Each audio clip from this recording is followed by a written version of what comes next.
Filipenses capítulo 3, verso 20 y verso 21.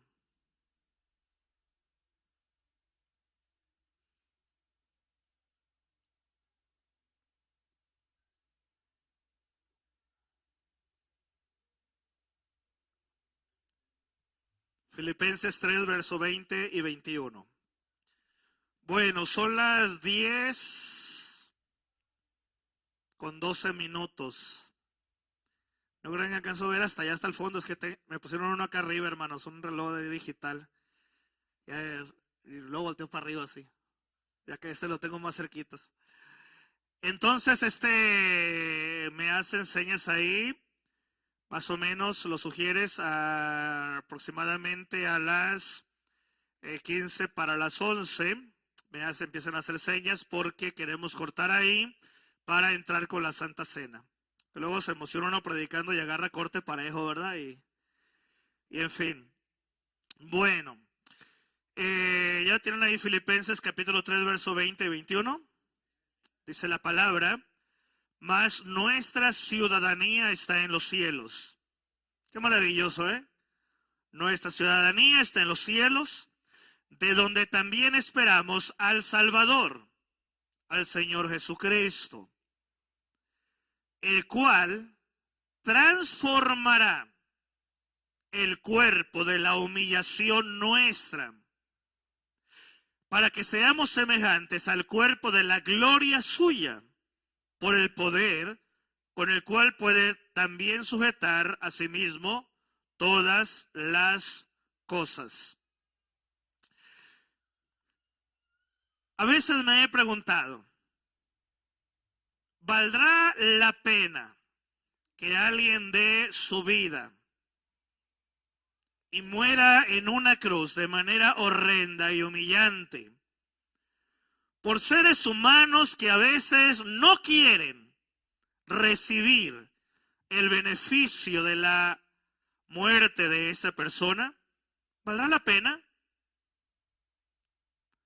¿Valdrá la pena que Cristo haya muerto en la cruz del Calvario, cuando la gran mayoría de los seres humanos ni siquiera hacen un esfuerzo por acercarse a Él y decirle gracias porque diste tu vida por mí en la cruz? ¿Valdrá la pena? ¿Habrá valido la pena la muerte de Jesús en la cruz para recibir todo lo que Él nos ha prometido? Me refiero desde el tema de la salvación hasta el tema de la vida eterna, el tema de la paz, del gozo, en fin. Dice la Biblia, en una de las parábolas maravillosas que encontramos en los evangelios, que el pastor de las ovejas, al perder una oveja de 100 que tenía, dejó las 99 ahí en el corral, bien resguardadas, e inmediatamente se dio a la tarea de ir a buscar a una sola que se había perdido. Y esta parábola me presenta un cuadro glorioso de cómo piensa Jesucristo, de qué pasa por la mente del Padre Celestial y qué circula en el fluir del Espíritu Santo. Sin duda que para Él vale la pena morir en la cruz, aunque sea por una sola persona. Y si hay más de uno, bendito sea el Señor por su gracia y su amor. Me llama la atención que la palabra también nos dice que si en una reunión de personas que se juntan para glorificar el nombre de Dios, solamente hay 2 personas, eso es suficiente para que Él esté presente en esa reunión. Entonces, mi hermano, mi hermana, eso te presenta un cuadro glorioso de qué hay en el corazón de Dios. Aunque la gran multitud de personas no presten atención a lo que Él ha hecho por sus vidas. Aunque haya millares de almas en el tiempo actual que no busquen el rostro de Jesucristo. Sin duda alguna habrá uno que otro por ahí en la humanidad que sí aprecian lo que Cristo hizo. Y que verdaderamente por esa pequeña cantidad de personas es más que suficiente para Él, para haber dado la vida en la cruz del Calvario. Entonces, ¿por qué lo hizo el Señor? A través de esta carta el apóstol Pablo nos enseña algo maravilloso. Y nos habla acerca de nuestro hogar. Pero no el hogar físico en el cual tú vives o deseas vivir, sino tu verdadero hogar. El hogar que tenemos actualmente, debemos reconocer que es temporal. Debemos reconocer que no es para siempre. Y debemos aceptar la realidad de que en esta vida solo vamos de paso. Solo estamos ahora, aquí sí que pendiendo de un hilo entre la vida y la muerte. Que la única razón por la que la vida sigue presente en nosotros es solo por la gracia de Dios. Esta mañana muy temprano un miembro de la iglesia me llamó para informarme que su hijo está entre la vida y la muerte y que tenía que ser operado urgentemente porque tenía un pulmón perforado. Y obviamente como padre él está angustiado por su hijo. ¿Qué padre desea ver a un hijo postrado en un hospital entre la vida y la muerte? Pero en él cabe la esperanza gloriosa en un Cristo vivo que dio su vida en la cruz y dice, oren, apóyenme en oración. Porque esto es lo glorioso que tenemos en Cristo. Que si tenemos alguna necesidad, dice la palabra, Él nos oye. Entonces, mi hermano, lo que el Señor te ofrece es glorioso. Y el apóstol Pablo nos habla claramente y nos dice, nuestra ciudadanía está en los cielos. No se limita a esta tierra. Aquí vamos de paso tú y yo. De donde también esperamos al Salvador, al Señor Jesucristo. Y aquí habla de su segunda venida. La pregunta es si realmente lo estás esperando. Cuando esperamos al Salvador, mi hermano, dejamos de hacer todo lo que estamos haciendo y le damos prioridad a estar preparados para recibir a Jesucristo. La parábola de las 10 vírgenes, Jesucristo lo plasmó de una manera tan sencilla y a la vez tan clara. Y lo ilustró de una manera tal que es difícil decir, no lo entiendo.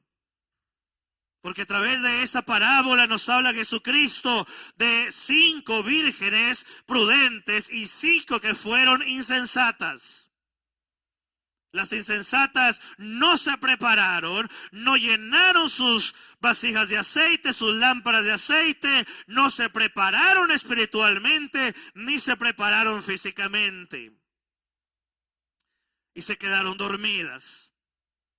Pero las otras 5 de ellas se prepararon en todas las áreas. Se prepararon físicamente, espiritualmente, llenaron su lámpara de aceite, pero aparte de la lámpara, llenaron un recipiente extra de aceite.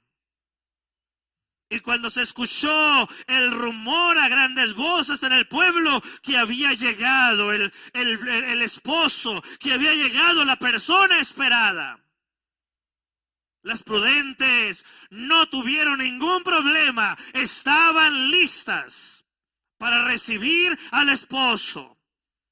Pero las que no se prepararon empezaron a correr de aquí para allá porque no estaban listas, sus vasijas no estaban llenas de aceite y las lámparas tampoco. Entonces querían que las que sí se prepararon les pasaran el aceite de ellas. Pero aquellas mujeres le dijeron, espérate, no podemos hacer eso. Para que no nos falte a nosotras, mejor vayan ustedes y llenen sus vasijas, llenen sus lámparas. Pero ya no había tiempo de hacerlo.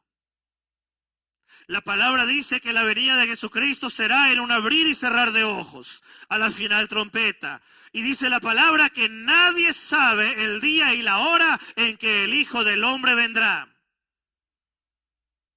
También la palabra nos enseña que si el hombre de hogar sabe a qué hora va a llegar el ladrón a su casa, dice, velaría, estaría pendiente.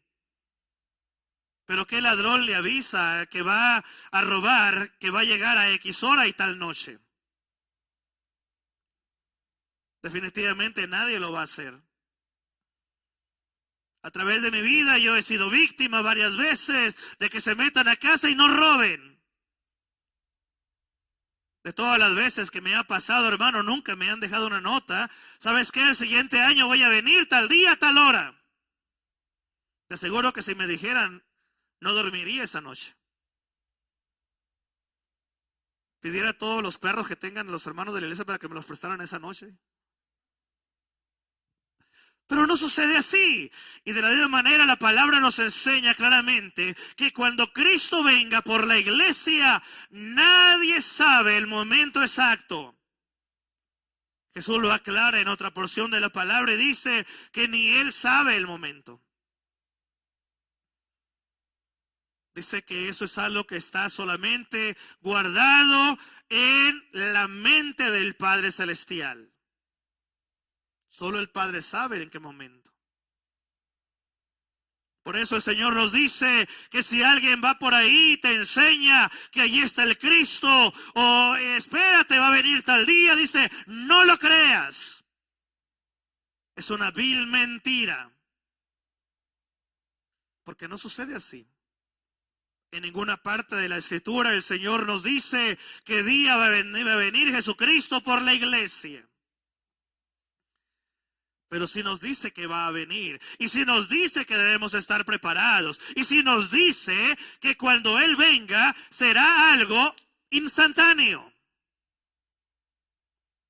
Por eso, mi hermano, es importante que tú y yo comprendamos todo esto.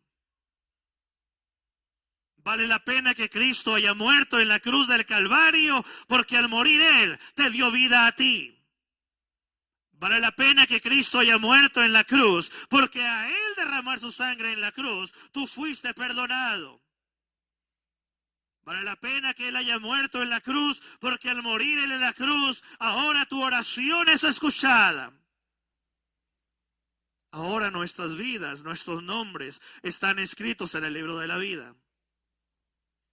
Por algo dice el apóstol, ahora nuestra ciudadanía está en los cielos.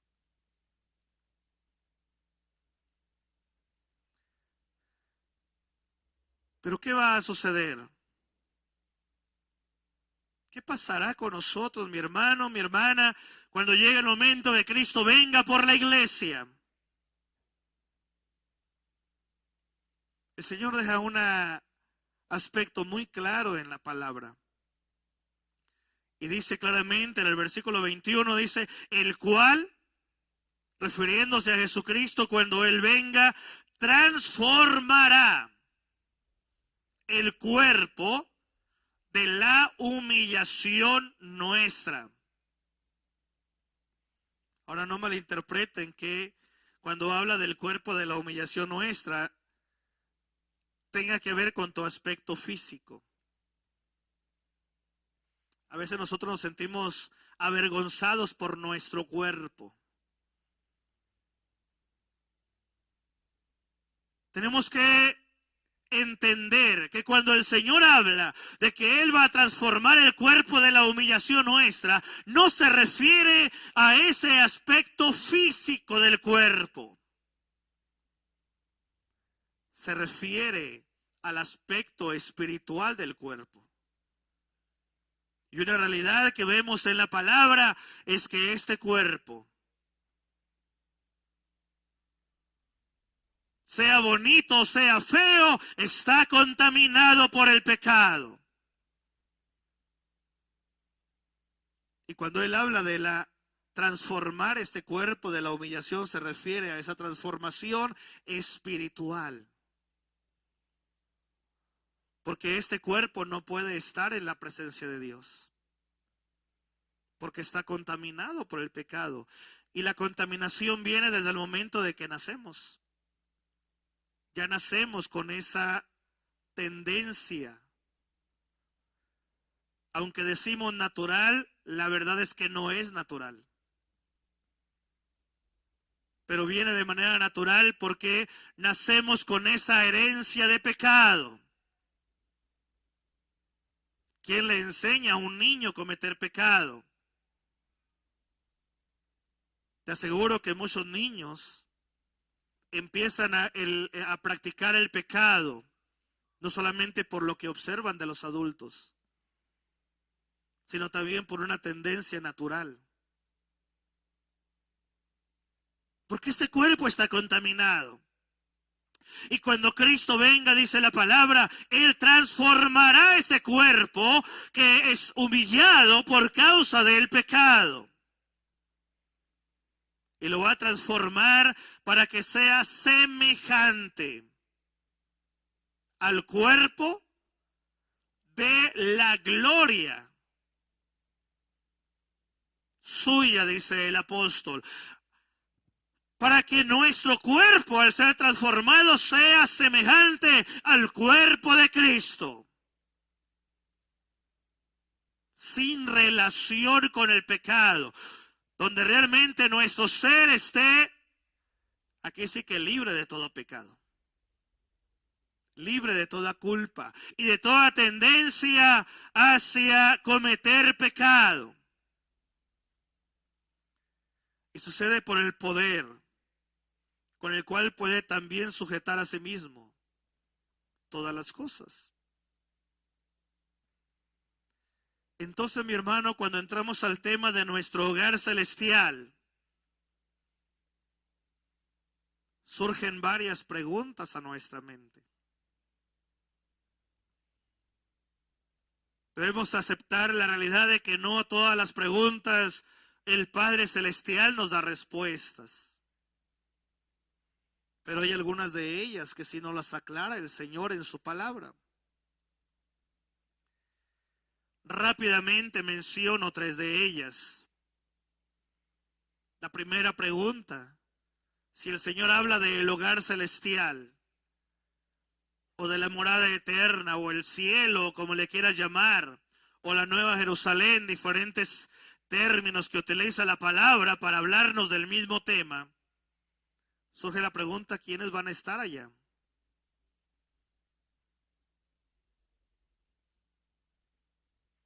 Hace años escuchaba a un predicador en la radio cuando era un niño, cuando yo era un niño. No sé si recuerdan aquellos radios de onda corta. ¿Cuántos tuvieron radios de onda corta? Cuando era niño era mi ilusión tener un radio de onda corta. Y alguien me regaló uno y me encantaba en las noches sintonizarlo y agarraba una radiodifusora de por allá de Sudamérica y me encantaba escucharlo. Y cuando era niño escuché un mensaje de un predicador en esa radio hace varios años de ello. Y aquel predicador, no recuerdo obviamente exactamente los términos, las cosas que decía, pero sí se me quedó grabado algo que me llamó la atención. Decía que él había tenido un sueño. Y en el sueño, dice, estaba sorprendido por 2 cosas. Y él decía, no sé cómo explicarlo, lo del sueño, pero a mí me sorprendieron 2 cosas. Porque según el sueño, ya era el tiempo de estar en el cielo. Dice, y me sorprendió, primero, no ver en el cielo a los que yo estaba seguro que iban a estar en el cielo. Y no los vi. Dice, no estaban allí. Y me sorprendió la segunda cosa, encontrarme en el cielo los que yo pensaba que no iban a estar. ¿Entienden el contraste? ¿Quiénes estarán en la morada eterna? La verdad más maravillosa, mi hermano, que sabemos, gracias a lo que la palabra nos enseña y a lo que el Espíritu Santo testifica a tu espíritu, de que todo aquel que ha entregado su vida a Jesucristo y todo aquel que ha vivido conforme a la ordenanza de Jesucristo, estará con Él en gloria. No tenemos que hacer un examen para ver qué tanto sabemos de la Biblia. La única, o mejor dicho, el único requisito para que podamos estar en el cielo es que hayamos entregado nuestra vida a Él y que permanezcamos en obediencia a Él. ¿Cuántos hay que un día entregaron su vida a Cristo, pero no son obedientes a Él? No caminan en obediencia.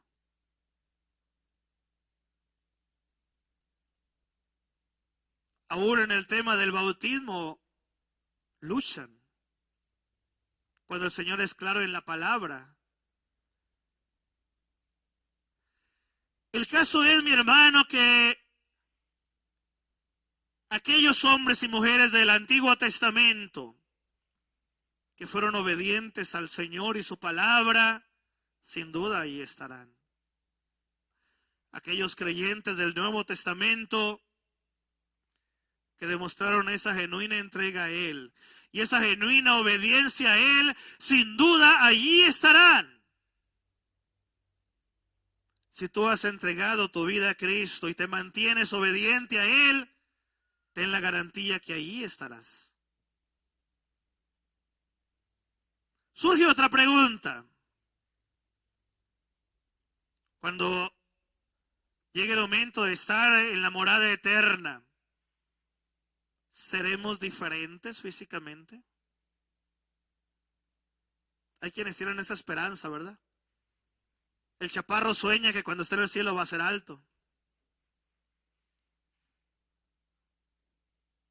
El gordito sueña que cuando esté en el cielo va a ser delgado. Pero en ningún momento el Señor nos habla de esos temas. Pero sí nos enseña algo glorioso, que tendremos cuerpos glorificados. Y ya les expliqué qué implica esto, un cuerpo sin relación con el pecado, sino un cuerpo semejante al cuerpo de Cristo. La Biblia nos da pistas sobre ese tema. Y una de las pistas que nos da tiene que ver con Jesucristo mismo.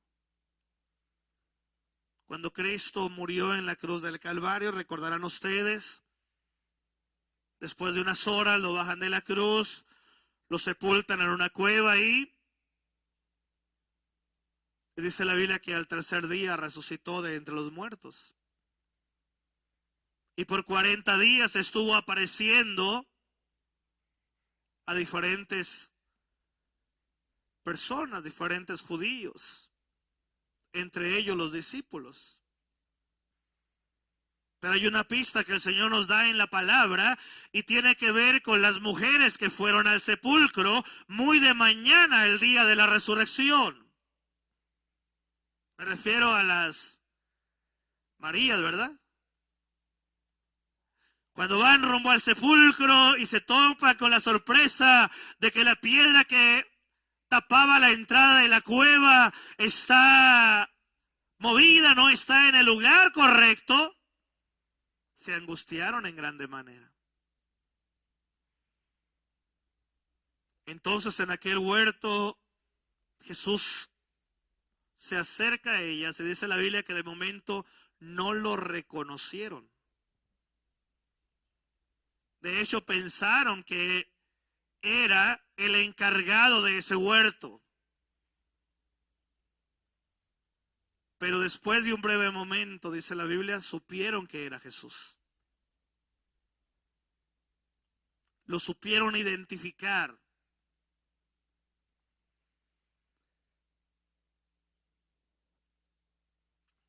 Son pistas, no tenemos con certeza qué va a pasar en el cielo. Pero algo que nos puede ayudar es que probablemente sí haya manera de identificarnos cuando estemos en la morada eterna. Imagínate llegar al cielo, mi hermano, donde no estaremos este pequeño grupo, sino estarán millones de hombres y mujeres de todos los tiempos, de toda nación, tribu, pueblo, lengua, dice el libro de Apocalipsis. Multitudes reunidos alabando y glorificando al Señor. Y que en medio de la multitud de pronto dirijamos la mirada y dijamos, mira, allá está Frida alabando al Señor. Imagínate nada más, volteando a lo lejos y decir, allá está mi hermano Víctor. No sé cómo será, pero la Biblia nos escribe que es muy probable que haya manera de identificarnos, aunque con un cuerpo transformado, con un cuerpo glorificado. Y eso será maravilloso, hermanos. El poder reconocernos, el poder saber que estaremos por la eternidad alabando y glorificando el nombre de nuestro Señor.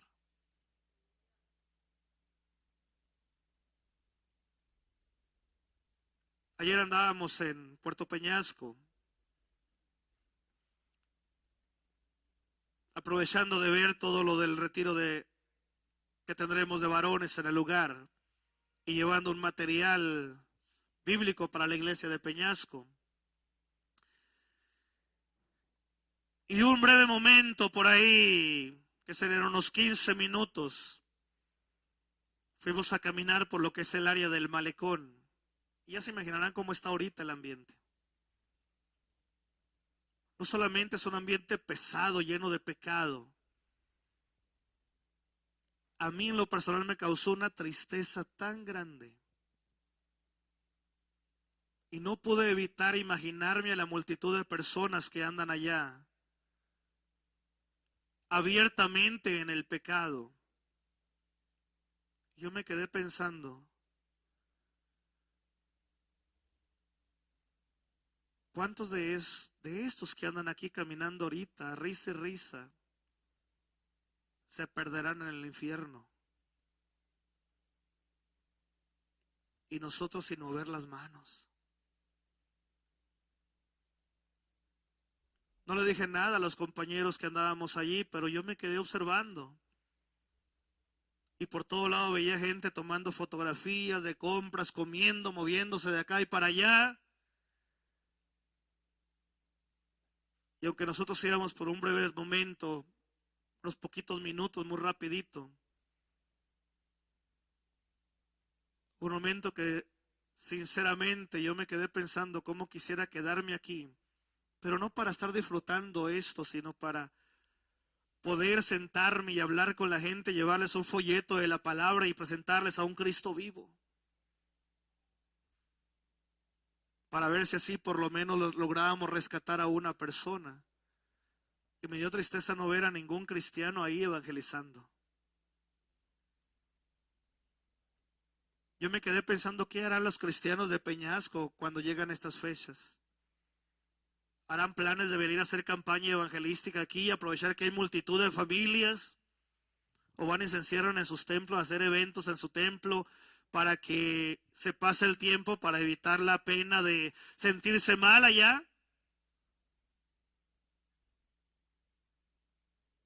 Es maravilloso, hermanos, saber que nosotros podemos ir al cielo, pero qué tristeza es ver que hay multitudes que no lo harán.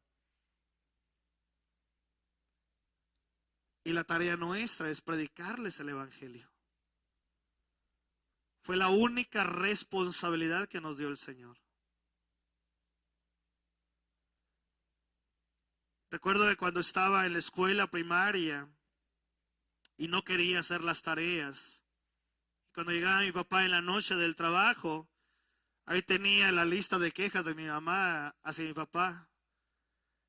Y Joel hizo esto, y lo regañé por esto, y lo castigué por esto, una lista larga.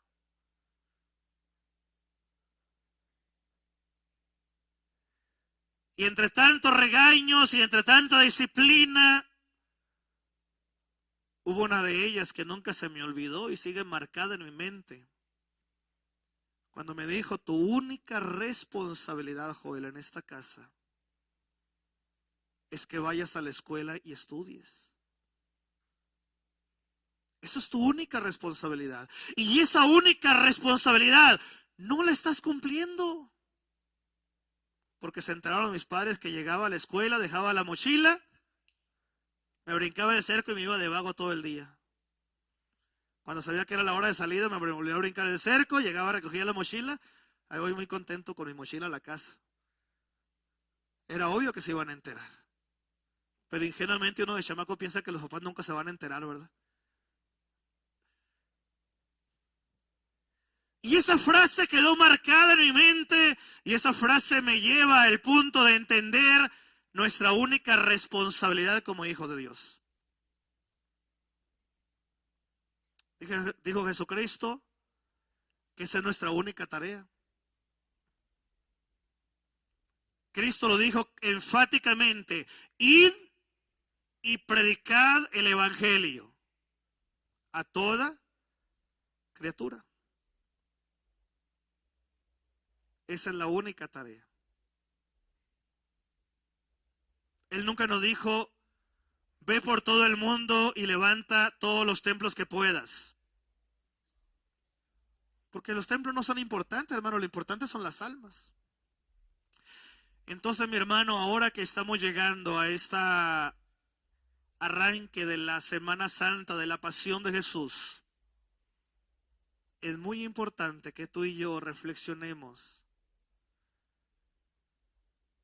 sobre dónde estará nuestra morada en la eternidad. Tú y yo tenemos la dicha de saber desde ahora que nuestra morada es en el cielo. Y que dependerá de nosotros mismos el estar allá o no cuando Cristo venga por la iglesia. Y que la única condición para poder estar en gloria con el Señor, con ese cuerpo transformado, es ser salvos y ser obedientes a Él. Y dentro de la obediencia entra implícito la única responsabilidad como tal de predicar el evangelio a toda persona. Todo lo demás es extra. No es necesario. Lo que sí importa es predicar el evangelio. Llevar la palabra del evangelio a toda persona. Es algo, mi hermano, que tenemos que considerar firmemente en nuestra vida. La otra cosa que debemos considerar es que al participar, en cuanto lleguen los niños ahorita, que ya empezaron a llegar, al participar de la Santa Comunión o Santa Cena, debemos hacerlo en un espíritu de humildad, de entrega, de consagración a Él. Que no solamente decirle gracias porque moriste por mí en la cruz, sino que el participar de la Santa Cena nos lleve, mis hermanos, a dar un paso más allá.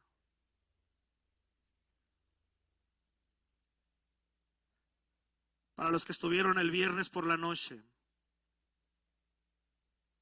les predicaba acerca de que debemos ir a la cruz de Cristo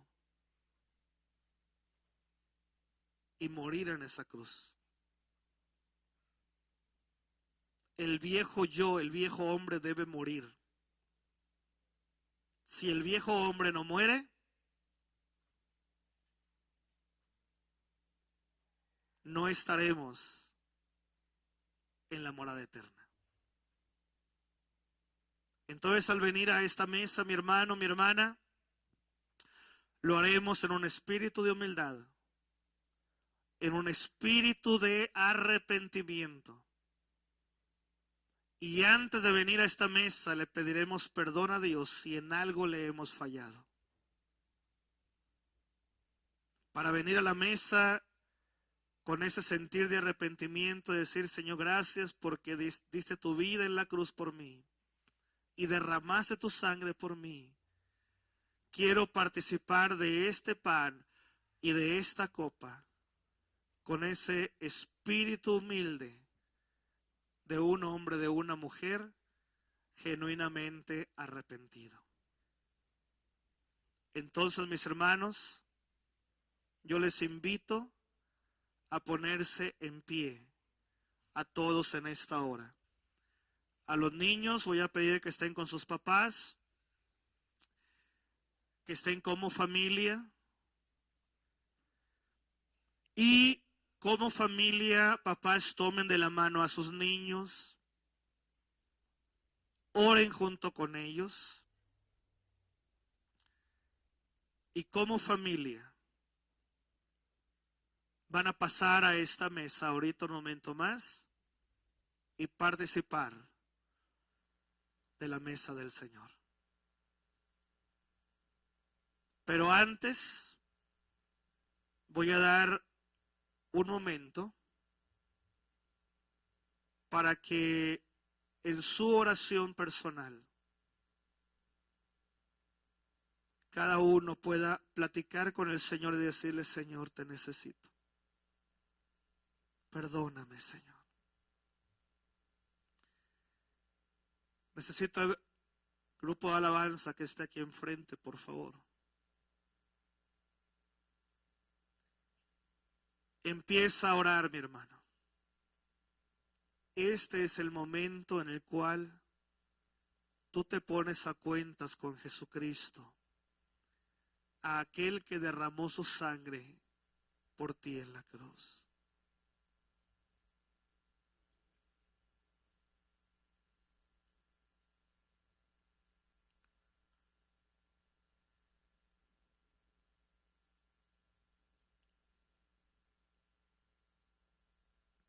Eres tú y es el Señor. Es algo personal.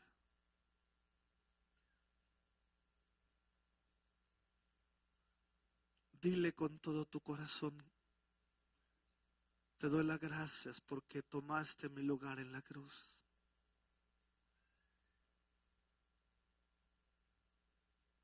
Te ruego me perdones.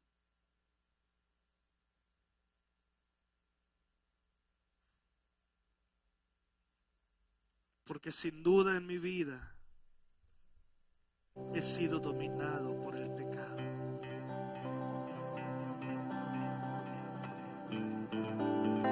Es tiempo de orar y decirle: Señor, lléname de tu presencia.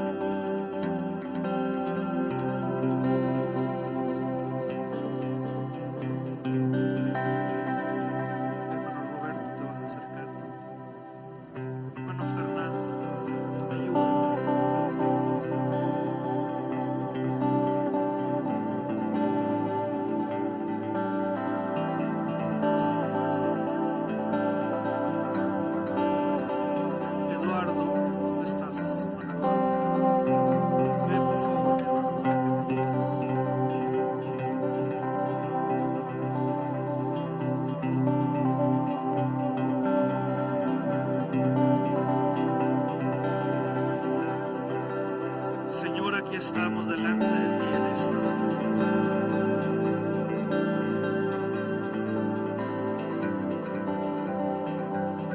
Ha llegado el momento, Señor, de venir ante tu mesa.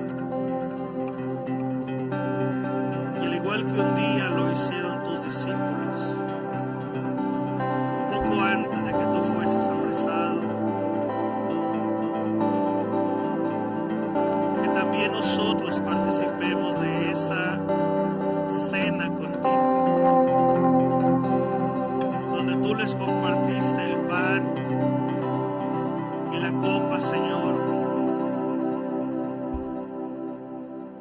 donde les aclaraste que ese pan representaba a tu cuerpo que iba a ser inmolado por ellos, y que el vino en esa copa representaba tu sangre que iba a ser derramada a favor de ellos. Los años han pasado y hemos llegado a ese tiempo, Señor. Y ahora, mi Dios, al participar de esta cena, queremos hacerlo en memoria de ti. Que al ser partícipes de este pequeño pan, Señor, recordemos que este pan representa tu cuerpo, que fue lacerado, desfigurado, torturado por nosotros. Y al participar de esta copa, Señor, no olvidemos que lo que en su interior hay representa tu sangre que fue derramada en aquella cruz para que nuestras vidas sean perdonadas y purificado nuestro ser. Y queremos hacerlo en memoria de ti, Señor.